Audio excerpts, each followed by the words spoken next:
Hello friends, welcome to my channel. இன்றைக்கி நம்ம ஒரு அருமையான வேலைவாய்ப்பை பற்றி பார்க்க போகிறோம். இந்த வேலைவாய்ப்பு எங்கேருந்து வெளிவந்திருக்குன்னா, தமிழ்நாடு போக்குவரத்து கழகத்திலிருந்து வெளிவந்திருக்கு. Tamil Nadu state transport corporation limited, regions Viluppuram, Salem, Coimbatore, Tirunelveli மற்றும் state express transport corporation, Chennai. Tamil Nadu அரசு போக்குவரத்து கழகத்தில் உள்ள Viluppuram region, Salem region, Coimbatore region, Tirunelveli region, state express transport corporation limited, Chennai. இந்த எல்லா ரீஜன்லும் சேர்த்து 490க்கு மேலே வேக்கன்சி இருக்கிறதா நமக்கு அறிவிச்சிருக்காங்க. விழுப்புரம் ரீஜனில் விழுப்புரம், காஞ்சிபுரம், திருவள்ளூர், திருவண்ணாமலை, வெள்ளூர் மற்றும் கூடலூர். அடுத்ததாக சேலம் ரீஜனில் சேலம், தருமபுரி, நாமக்கல், கிருஷ்ணகிரி டிஸ்ட்ரிக் இருக்குது. அடுத்ததாக கோயம்புத்தூர் ரீஜனில் கோயம்புத்தூர், திருப்பூர், நீலகிரி, ஈரோடு டிஸ்ட்ரிக் இருக்குது. அடுத்ததாக திருநெல்வேலியில் திருநெல்வேலி, நாகர்கோயில் முதலிய மாவட்டங்கள் இடம்பெற்றிருக்கு. இந்த மாவட்டத்தை சேர்ந்த மக்கள் மட்டும்தான் அப்ளை பண்ணணும்னு கிடையாது, தமிழ்நாட்டை சேர்ந்த எல்லாரும் அப்ளை பண்ண முடியும். அதனால் எல்லாரும் அப்ளை பண்ணுங்கள். இந்த பணி முழுக்க ஒரு தற்காலிக பணியாகும். 1 இயர்க்கான பணின்னு நமக்கு நோட்டிஃபிகேஷனில் ஸ்டார்டிங்லேயே தெளிவாக கொடுத்துருக்காங்க.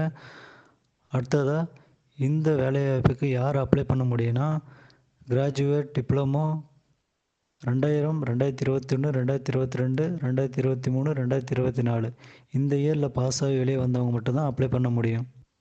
அடுத்ததாக கிராஜுவேட் அப்ரெண்டிஸுக்கு மந்த்லி சேலரியாக 9000ம், டிப்ளமோ அப்ரெண்டிஸுக்கு 8000ம் கொடுக்குறாங்க. அடுத்து சப்ஜெக்ட் ஃபீல்டு மெக்கானிக்கல் இன்ஜினியரிங் மற்றும் ஆட்டோமொபைல் இன்ஜினியரிங். விழுப்புரம் ரீஜனில் graduate apprentice vacancy 70, diploma 26. Salem ரீஜனில் கிராஜுவேட் 45, டிப்ளமோ 45. சென்னையில் கிராஜுவேட் 22, டிப்ளமோ 22. கோயம்புத்தூரில் கிராஜுவேட் 13, டிப்ளமோ 27. திருநெல்வேலியில் கிராஜுவேட் 20, டிப்ளமோ 5. மொத்தமாக கிராஜுவேட்டுக்கு 170 வேக்கன்சியும், டிப்ளமோவுக்கு 125 வேக்கன்சியும் மெக்கானிக்கல் இன்ஜினியரிங் மற்றும் ஆட்டோமொபைல் இன்ஜினியரிங் ஃபீல்டில் கொடுக்குறாங்க. அடுத்த சப்ஜெக்ட் ஃபீல்டு சிவில் இன்ஜினியரிங். இதில் விழுப்புரம் ரீஜன் மற்றும் சென்னை ரீஜன் இந்த 2 ரீஜனில் தான் வேக்கன்சி இருக்குது. விழுப்புரம் ரீஜனில் கிராஜுவேட் 9 வேக்கன்சியும், டிப்ளமோ 4 வேக்கன்சியும், சென்னை கிராஜுவேட் 1 வேக்கன்சியும், டிப்ளமோவில் 1 வேக்கன்சியும் இருக்குது. மொத்தமாக கிராஜுவேட் அப்ரெண்டிஸ் வேக்கன்சிக்கு 10ம், டிப்ளமோவில் 5 வேக்கன்சியும் இங்கே கொடுத்துருக்காங்க. அடுத்த subject field computer science and engineering மற்றும் இன்ஃபர்மேஷன் டெக்னாலஜி. அடுத்து எலக்ட்ரிக்கல் அண்ட் எலக்ட்ரானிக்ஸ் இன்ஜினியரிங். இதுக்கு விழுப்புரம் ரீஜனில் மட்டும்தான் வேக்கன்சி இருக்குது. Graduate apprentice vacancy 12, diploma apprentice vacancy 7 இருக்குது. அடுத்து எலக்ட்ரிக்கல் அண்ட் எலக்ட்ரானிக் இன்ஜினியரிங் 9 கிராஜுவேட்டும், டிப்ளமோ 3 இருக்குது. மொத்தமாக கிராஜுவேட்டுக்கு 21, டிப்ளமோக்கு 10 இருக்குது. அடுத்து நான் இன்ஜினியரிங் கிராஜுவேட் ட்ரைனிங். இதில் மந்த்லி சேலரி 9000 கிடைக்கும். இதில் graduate in arts, science, commerce etcetera, BA, BSc, BCom, BBA, BCA மற்றும் பிபி. இதில் கோயம்புத்தூர் ரீஜன், திருநெல்வேலி ரீஜன் மற்றும் சென்னை இதில் வேக்கன்சி இருக்குது. கோயம்புத்தூரில் 93 வேக்கன்சியும், திருநெல்வேலியில் 53 வேக்கன்சியும், சென்னையில் 22 வேக்கன்சியும், மொத்தமாக 158 வேக்கன்சி இருக்குது. இது நான் இன்ஜினியரிங் கிராஜுவேட் அப்ரெண்டிஸ் வேக்கன்சி ஆகும். அடுத்து ஒரு முக்கியமான இன்ஃபர்மேஷன், இந்த வேக்கன்சி எல்லாம் குறையலாம், அதிகரிக்கலாம். அது அந்த சுச்சுவேஷனை பொறுத்து அமையன்னு நோட்டிஃபிகேஷனில் சொல்லியிருக்காங்க. மினிமம் எஜுகேஷன் குவாலிஃபிகேஷன் என்ன கேட்குறாங்கன்னா, கேட்டகரி 1ல் கிராஜுவேட் அப்ரெண்டிஸுக்கு எனி டிகிரி முடிச்சிருக்கணும். அது இன்ஜினியரிங்காக இருக்கலாம், டெக்னாலஜியாக இருக்கலாம். அதுவும் ரெகுலர் மற்றும் ஃபுல் டைம் இதில் 2வது 1 முடிச்சிருக்கணும். ஃபஸ்ட் கிளாஸில் பாஸ் பண்ணியிருக்கணும், அங்கீகரிக்கப்பட்ட யூனிவர்சிட்டியில்.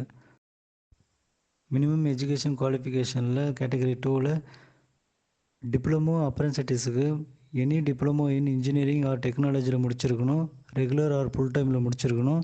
அதுவும் அங்கீகரிக்கப்பட்ட யூனிவர்சிட்டியில் நீங்கள் கம்ப்ளீட் பண்ணியிருக்கணும்.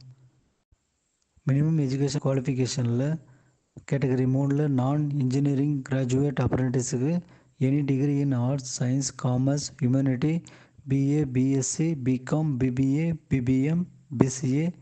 இது நீங்கள் ரெகுலர் ஆர் ஃபுல் டைமில் முடிச்சிருக்கணும். அது அங்கீகரிக்கப்பட்ட யூனிவர்சிட்டியில் முடிச்சிருக்கணும். இந்த தற்காலிக பணிகளுக்கான விதிகளின்படி ஏஜ் மற்றும் ஏஜ் ரிலாக்ஸேஷன் பின்பற்றப்படும். அடுத்த ரிசர்வேஷனும் சரியான முறையில் ஃபாலோ பண்ணுவோன்னு சொல்லியிருக்காங்க. அடுத்து மினிமம் ஃபிசிக்கல் ஸ்டாண்டர்ட் மற்றும் டியூரேஷன் ஆஃப் ட்ரைனிங் விதிகளின்படி ஃபாலோ பண்ணப்படும்னு சொல்லியிருக்காங்க.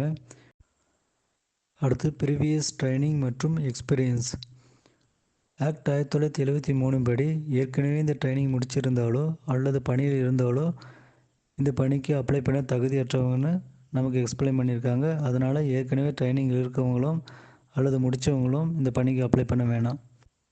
அடுத்து செலெக்ஷன் ப்ராசஸ்.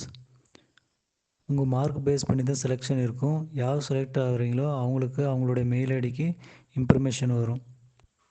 அடுத்து ரெஜிஸ்ட்ரேஷன் மற்றும் சப்மிஷன் பண்ணுறதுக்கான ப்ரொசீஜர் கொடுத்துருக்காங்க.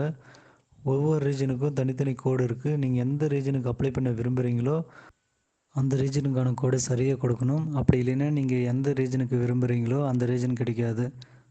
நீங்கள் இந்த வேலைக்கு அப்ளை பண்ணுறதுக்கு முன்னாலே www.nats.education.gov.in இந்த வெப்சைட்டில் வந்து ரிஜிஸ்டர் பண்ணியிருக்கணும். நீங்கள் அப்படி ரிஜிஸ்டர் பண்ணால் உங்களுக்கு என்ரோல்மெண்ட் ஐடி கிடச்சிருக்கும், நம்பரும் கிடச்சிருக்கும். அதை வச்சு தான் உங்களால் இந்த வேலைக்கு அப்ளை பண்ண முடியும். நீங்கள் ஆல்ரெடி ஓல்டு வெப்சைட்டில் ரிஜிஸ்டர் பண்ணியிருந்தீங்கன்னா அதை எப்படி நியூ வெப்சைட்டுக்கு மாற்றலான்னு சொல்லி அதுக்கான வழிமுறைகளையும் கொடுத்துருக்காங்க. அது முடித்த பிறகும் நீங்கள் வந்து அப்ளை ப்ராசஸ் போக முடியும். அடுத்து இம்பார்ட்டன்ட் டேட்ஸ் கொடுத்துருக்காங்க. Online application starting date September 30, 2024. Already நமக்கு அப்ளிகேஷன் ஓப்பன் ஆகிடுச்சு, அதுக்கு அப்ளையும் பண்ணிகிட்ருக்காங்க. அடுத்தது லாஸ்ட் டேட்டு அக்டோபர் 21, 2024. நமக்கு செலெக்ஷன் லிஸ்ட் எப்போ வெளியிடுவாங்கன்னா அக்டோபர் 28, 2024. அடுத்தது வெரிஃபிகேஷன் எப்போ கண்டக்ட் பண்ணுவாங்கன்னா சேலத்தில் கண்டக்ட் பண்ணுவாங்க. என்னைக்குன்னா நவம்பர் 13 நவம்பர் 15 வரைக்கும். ஓகே ஃப்ரெண்ட்ஸ், மறக்காமல் அப்ளை பண்ணுங்கள். நம்ம சேனலை லைக் பண்ணுங்கள், ஷேர் பண்ணுங்கள், ஃபாலோ பண்ணுங்கள். தேங்க்யூ.